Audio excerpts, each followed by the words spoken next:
Emma, and Merry Christmas to you and your family.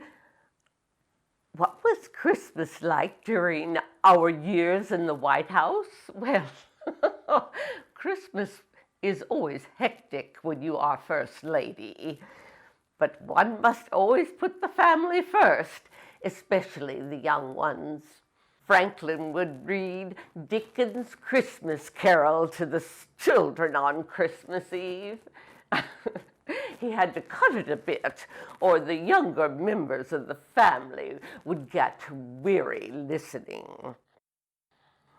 Christmas Day, after the constant activity of Christmas Eve, seemed to bring a sense of peace.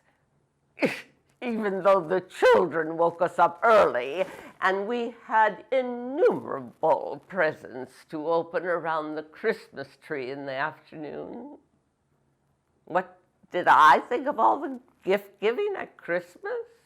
Well, I love giving presents. All year long during my travels, I would find things that I would love and I would save them for my family members and friends.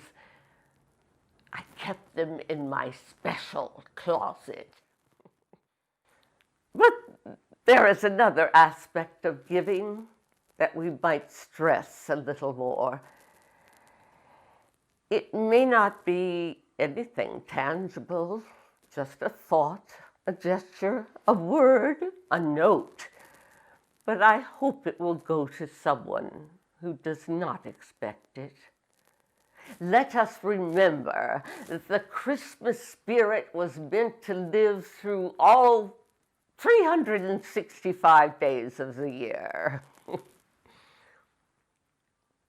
Oh, yes, the first family, we had to be mindful of what Christmas means to the people of our nation, and indeed of the world. Our country is made up of people of many backgrounds, religions, and many customs. But as a whole nation, whatever our religion, whatever our background, we as Americans want our nation to play a useful role in bringing greater happiness to this very troubled world. In homes this year, there will be sadness because of empty seats around the family table. When one suffers, whether personally or through others, the tendency is to be bitter against those who cause the suffering. No one could have agonized more than Jesus himself, as he realized what human beings must bring upon themselves through the years by their stupidity and greed. And yet nowhere in his preaching is there any tinge of bitterness.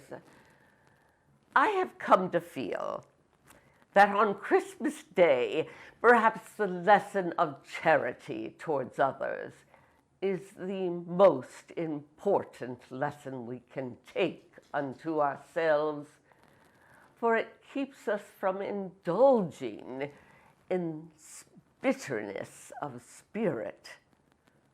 And if the spirit of giving could extend itself so that the hearts and minds of people were chiefly concerned about what they could give and not with what they could receive, we would soon, I believe, see a change in the atmosphere of the world in which we live. Now, Emma, I hope I've given you a glimpse of what our Christmases were like, and now it's time for you to go home and celebrate with your family. Remember what I said about giving of yourself, but don't forget the gifts for the children.